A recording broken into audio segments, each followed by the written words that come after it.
नवीन कोणते पत्रकार इथे आलेत आणि ते इथं बसायला जास्त वेळ साधं पाणी नाही ते जिल्हा अध्यक्ष केलाय. संवादावर पत्रकारांचा बहिष्कार. बऱ्या कमीत कमी 4 वाजेपर्यंत बसतो ना. कमीत कमी पाणी तर विचारा. मला लागले लोक मला भुकीने व्याकुळ झाले. लोकांनी पत्रकारांना राहिले पाणी पत्रकारांसाठी पाण्याची नाश्त्याची व्यवस्था करायला पाहिजे होती. हे काय झालं पत्रकार थांबलेले तर वेटिंग वरती.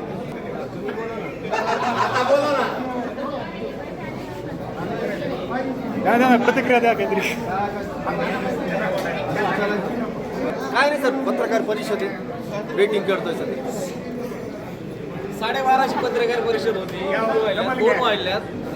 इथं पत्रकार जे आहेत ते सकाळी 7 वाजल्यापासून आहेत. पुन्हा एक चहा पिलेला नाही, नाश्ता नाही, प्रशासन लक्ष देत नाही. विशेष म्हणजे ID कार्ड शिवाय इथं या आतमध्ये सोडलेलं नाही. आणि ID कार्ड तपासताना सुद्धा या ठिकाणी जवळपास 2-2 तास तिथे पत्रकारांना थांबवलं. जे पत्रकार सर्वसामान्यांना न्याय देतात त्यांनाच या ठिकाणी न्याय मिळत नाही, असा प्रश्न या कलेक्टर ऑफिसमध्ये पाहायला मिळतो. पत्रकार थांबलेले आहेत. राष्ट्रवादी अजित पवार गटाचे अध्यक्ष आले. 2 तासापासून साधं पाणी नाही.